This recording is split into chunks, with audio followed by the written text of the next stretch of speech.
나의 사랑, 나의 어여쁜 자야, 일어나서 함께 가자. 2021년 교회 표어입니다. 이번 주 하가다 말씀 창세기 26장 25절. 창 262522 이삭이 그곳에 제단을 쌓고 여호와의 이름을 부르며 거기 장막을 쳤더니 이삭의 종들이 거기서도 우물을 팠더라.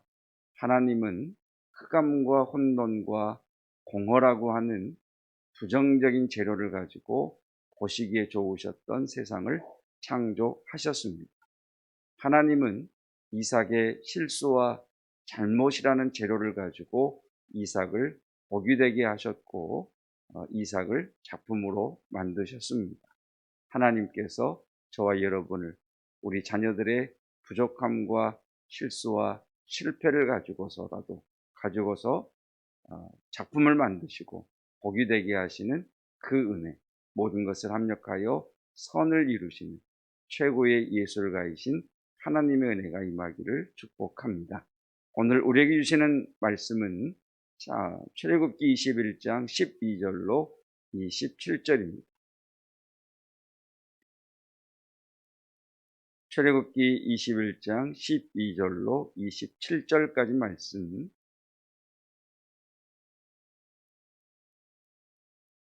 상해죄에 해당하는 말씀입니다. 사람의 생명을 상해하였든지 또는 몸을 상해하게 했든지 상해에 대한 법의 말씀입니다. 오늘 우리에게 주신 여호와의 말씀입니다. 제가 말씀 봉독하겠습니다. 사람을 쳐 죽인 자는 반드시 죽일 것이나 만일 사람이 고의적으로 한 것이 아니라 나 하나님이 사람을 그의 손에 넘긴 것이면 내가 그를 위하여 한 곳을 정하리니 그 사람이 그리로 도망할 것이며 사람이 그의 이웃을 고의로 죽였으면 너는 그를 내 제단에서라도 잡아내려 죽일지니라. 자기 아버지나 어머니를 치는 자는 반드시 죽일지니라. 사람을 납치한 자가 그 사람을 팔았든지 자기 수하에 두었든지 그를 반드시 죽일지니라. 자기의 아버지나 어머니를 저주하는 자는 반드시 죽일지니라. 사람이 서로 싸우다가 하나가 돌이나 주먹으로 그의 상대방을 쳤으나 그가 죽지 않고 자리에 누웠다가 지팡이를 짚고 일어나 걸으면 그를 친 자가 형벌은 면하되 그간의 손해를 배상하고 그가 완치되게 할 것이니라. 사람이 매로 그 남종이나 여종을 쳐서 당장에 죽으면 반드시 형벌을 받으려니와 그가 하루나 이틀을 연명하면 형벌을 면하리니 그는 상전의 재산입니다. 사람이 서로 싸우다가 임신한 여인을 쳐서 낙태하게 하였으나 다른 해가 없으면 그 남편의 청구대로 반드시 벌금을 내되 재판장의 판결을 따라 낼 것이니라. 그러나 다른 해가 있으면 값되 생명은 생명으로, 눈은 눈으로, 이는 이로, 손은 손으로, 발은 발로, 된 것은 된 것으로, 상하게 한 것은 상함으로, 때린 것은 때림으로 갚을지니라. 사람이 그 남종의 한 눈이나 여종의 한 눈을 쳐서 상하게 하면 그 눈에 대한 보상으로 그를 놓아줄 것이며 남종의 이나 여종의 이를 쳐서 빠뜨리면 그 이에 대한 보상으로 그를 놓아줄지니라. 아멘. 하나님의 말씀입니다. 우리는 크게 창조냐 진화냐라고 하는 시대를 살아가고 있습니다. 창조론이냐 진화론이냐, 우리의 가치 체계가, 우리의 사고 구조의 뼈대가 창조냐 진화냐라고 하는 그 사이에서 살아가고 있고, 어떻게 보면 창조론을 믿는다고 하는 그리스도인들도 나도 모르게 어렸을 때부터 받아온 그런 교육으로 인해서 또 세상의 어떤 논리에 따라서 창조론의 진화론이 섞여 들어온 그러한 것을 우리가 알 수가 있습니다. 창조냐 진화냐라고 하는 것은 단순히 나는 창조를 믿는다, 나는 진화를 믿는다는 것을 떠나서 그 사람의 가치 체계에, 그 사람의 사고 구조에 어마어마한 변화를 가져옵니다. 진화론은 열등한 것에서 우등한 것으로 진화됩니다.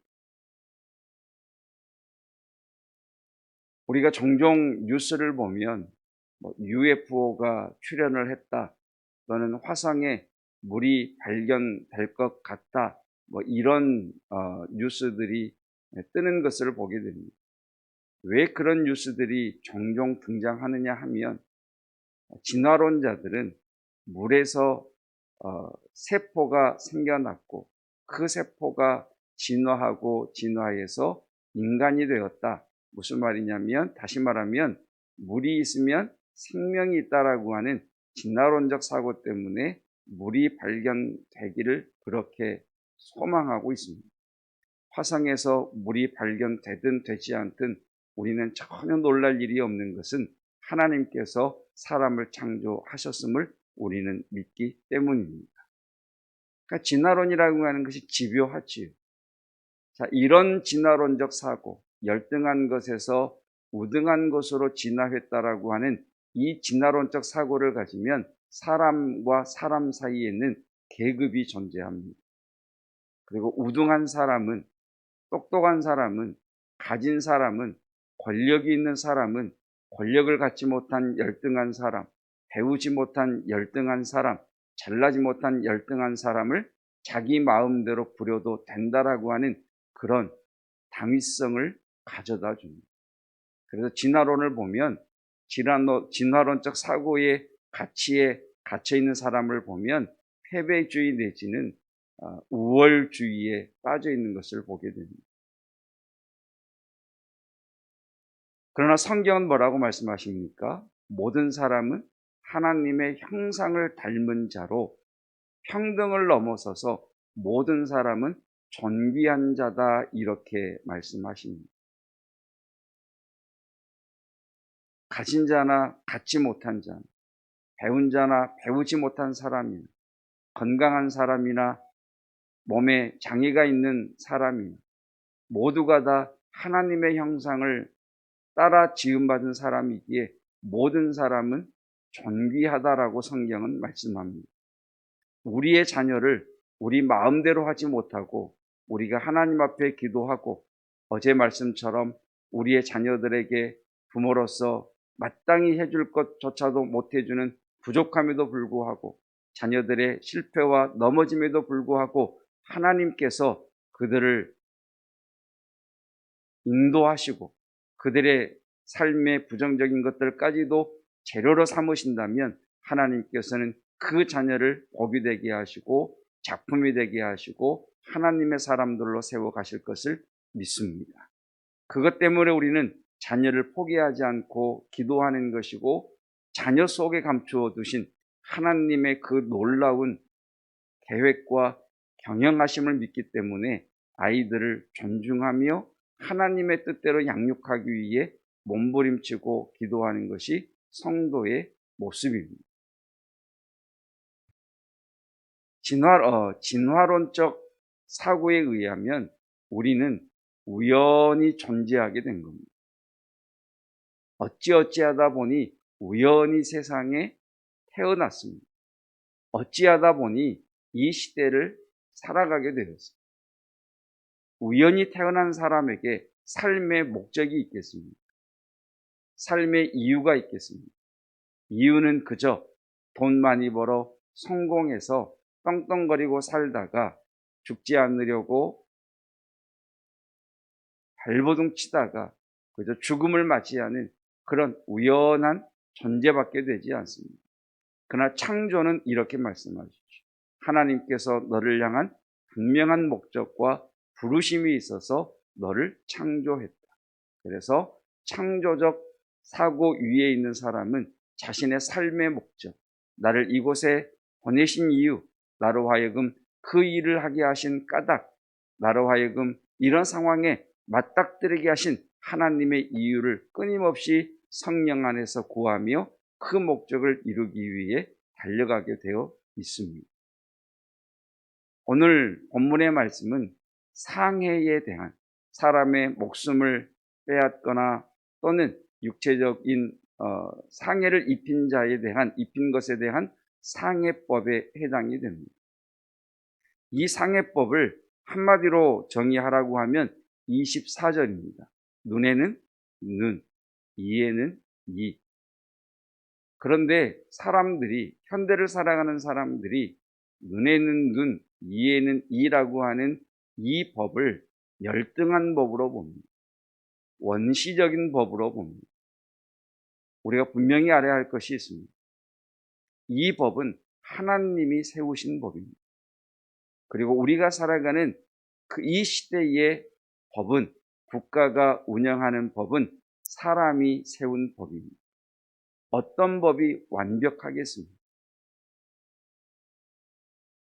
오늘 12절 이하에서는 살인, 사람의 생명을 빼앗은 자에 대한 말씀이 나옵니다. 이런 질문을 한번 드려보죠. 왜 사람을 죽이면 안 되지요? 법이 금지하고 있습니까? 사람의 생명은 귀해서? 왜 살인하면 안 되지요? 창세기 9장 6절을 보면 하나님께서는 살인하면 안 되는 이유에 대해서 분명히 우리에게 이렇게 말씀을 하십니다. 다른 사람의 피를 흘리면 그 사람의 피도 흘릴 것이니 이는 하나님이 자기 형상대로 사람을 지으셨음이라. 우리가 사람의 생명을 빼앗을 수 없는 이유, 사람을 죽이면 안 되는 이유는 그 사람이 하나님의 형상대로 지음받았기 때문입니다. 그렇다면 살인한 자는 어떤 자입니까? 하나님의 형상을 죽인 거죠. 하나님에 대하여 죄를 범한 것이기에 사람의 생명을 빼앗은 자는 반드시 생명으로 거두어라, 이렇게 말씀을 하고 계십니다. 우리가 종종 그런 말씀을 나눴습니다만 이에는 이, 눈에는 눈. 여러분, 우리가 살아가는 이 시대의 법은 배운 사람이 만들었겠습니까? 못 배운 사람이 만들었겠습니까? 권력이 있는 사람들이 만들었겠습니까? 힘이 없는 사람들이 만들었겠습니까? 법이라고 하는 것은 만민에게 평등한 겁니까? 불공평한 겁니까? 제가 볼 때는 법이 평등할지는 모르겠지만 적용에 있어서는 평등하지 않습니다. 오죽하면 유전, 무죄, 무전, 유죄라고 하는 그런 말이 나오겠습니다. 돈만 있으면, 요즘 시대에는 돈만 있으면, 그래서 비싼 돈을 주고 변호사만 잘 선임하면 그 죄에서 죄값을 치르지 않는 시대를 우리는 살아가고 있습니다. 이런 예를 우리가 종종 들어왔었지. 우리나라, 옛날 우리나라식으로 한다면 상놈이라고 불리우는 집안의 종이 집주인 아이의 눈을 다치게 했습니다. 그러면 양반집 아이의 눈을 다치게 한 그 종의 아들은 어떻게 되겠습니까? 1.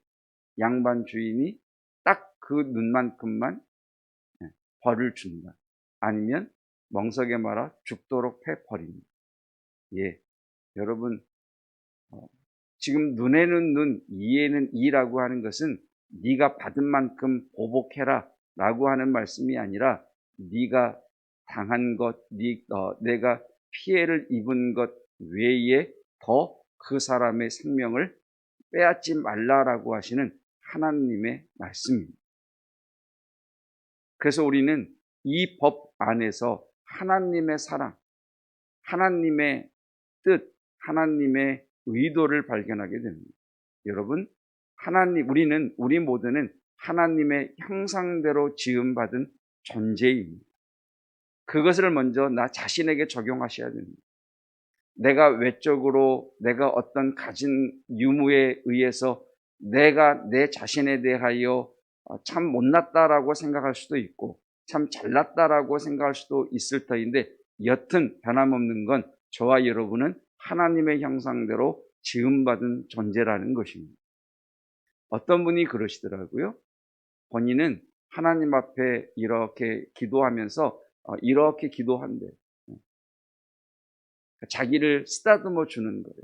하나님의 형상으로 지음받은 김희수야. 그래 오늘도 하나님 말씀 순종하느라고 잘 살았어. 그래 오늘도 하나님과 함께 힘을 내보자. 그래 하나님이 도와주실 거야. 그래 하나님이 이끌어 주실 거야. 여러분 저와 여러분은 하나님의 형상을 따라 지음받은 존귀한 존재입니다. 그 믿음 위에서 오늘을 살아가시기를 주님의 이름으로 축복합니다. 더불어서 우리가 오늘 꼭 해야 될 기도가 있습니다. 주님께서 가르쳐주신 기도 가운데에 죄에서 우리를 사하여 주시고 악에서 우리를 구해 주십시오라고 하는 기도가 있습니다. 악이라고 하는 것은 우리 개인의 힘으로는 어찌할 수 없는 거대 악입니다. 세계라고 하는 세계의 경제 거대 악이 있습니다.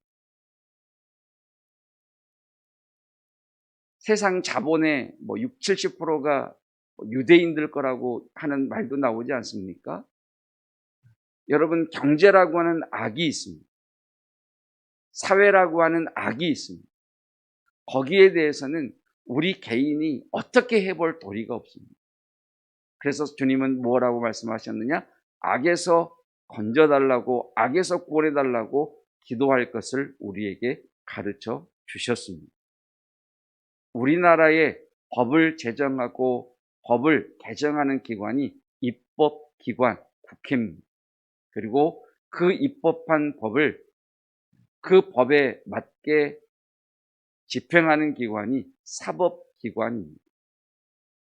결국 이 입법기관과 사법기관이 하나님의 형상대로 사람이 지음받았다라고 하는 그 사상, 그리고 법을 세우신 분이 하나님이시라는 그 사고, 하나님께서는 모든 사람을 존귀히 여기십니다. 가졌다고 똑같은 죄를 지었는데 가졌다고 그 죄에 대하여 자유롭고 가지지 못했다고 해서 더 가중되는 그런 불공평이 아닌 공정한 삶을 하나님은 원하신다라고 하는 그런 사고를 가질 수 있도록 우리가 입법기관과 사법기관을 위해서 기도해야 합니다.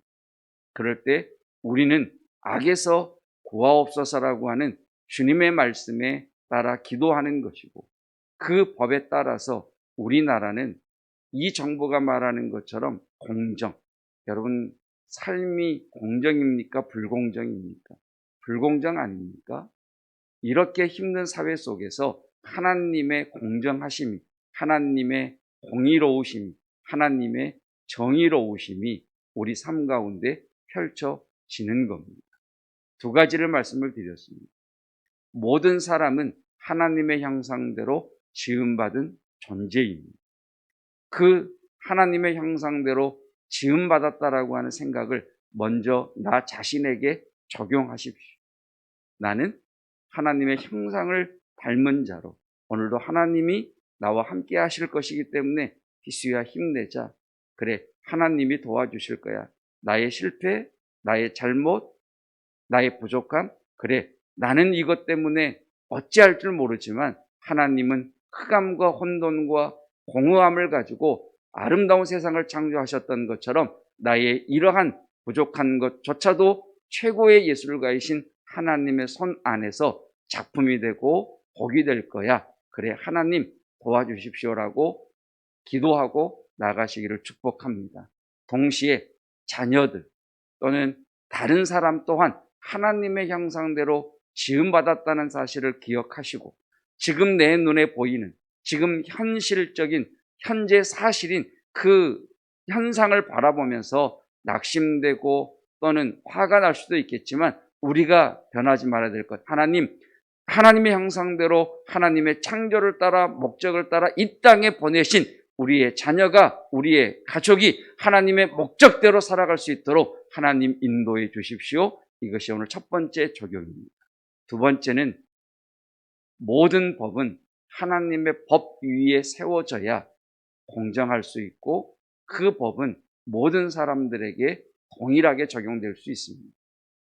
우리가 살아가는 사회에 이 법을 집행하는 이가 사법부요, 이 법을 제정하고 개정하는 것이 입법부이기 때문에 우리는 이 두 기관을 위해서 기도해야 하는 것입니다.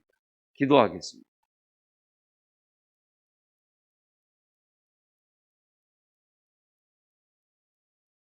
하나님께서는 하나님의 형상을 따라 우리를 창조하시고 분명한 하나님의 목적을 가지고 이 땅에 우리를 보내주셨습니다.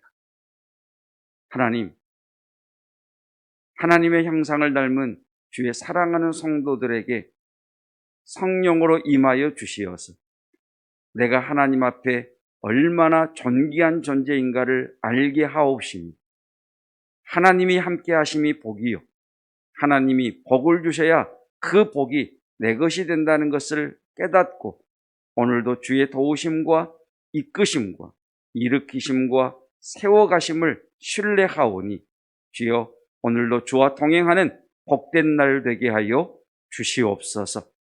우리의 자녀 손들을 위해 기도합니다. 하나님, 부족함에도 실패에도 불구하고 하나님께서 그들의 실패와 부족함까지도 작품으로 만들어내시는 하나님이심을 동일하게 고백하오니 주여 우리의 자녀 손들을 이끌어 주시되 특별히 젊은이들에게 좋은 만남의 복과 진로의 문이 열리는 은혜가 임하게 하여 주시옵소서. 하나님, 모든 법은 모든 법은 평등해야 하고 모든 법은 동일하게 적용되어야 하는데 우리가 살아가는 이 시대는 그러하지 못한 시대를 살아가고 있습니다. 하나님을 두려워할 줄 아는 입법과 사법기관 되게 하여 주시옵시고 법의 근본 취지인 하나님 사랑의 하나님 공의를 알 수 있는 입법기관과 사법기관 되기를 원합니다. 특별히 이 두 기관에 속해 있는 믿음의 성도들에게 이 하나님의 법을 세우신 그 뜻이 흘러 들어가게 하여 주시어서 그곳에서 사명을 감당할 수 있는 믿음과 은혜를 베풀어 주시기를 원합니다. 특별히 오늘 성도들을 위해서 기도합니다. 하나님, 법적, 물적, 인적, 특별히 법적인 문제에 하나님 걸려 있어서 그 문제를 해결해야 되는 성도가 있다면 주님께서 개입하시고 간섭하셔서 그 법적인 문제가 해결되게 하시고 순적히 해결되는 은혜가 부어지게 하여 주시옵소서. 오늘도 우리 주와 함께 동행하는 귀한 날, 복된 날 되게 하시되 특별히 성도들 코로나 시대를 살아가는 이때에 영육간에 강건케 하시는 은혜가 있게 하여 주시옵소서. 예수 그리스도의 은혜와 하나님의 사랑하심과 성령 하나님의 충만 깨닫게 하시니 하나님의 형상대로 지음받은 나라고 하는 자인식과 하나님의 형상대로 지음받은 분명한 삶의 목적을 가지고 이 땅에 태어나게 하셨고 내게 맡기셨다라고 하는 부모로서의 사명을 가지고 살아가기를 원하는 성도들 위해 영원토록 함께 하시기를 축원하옵나이다. 아멘.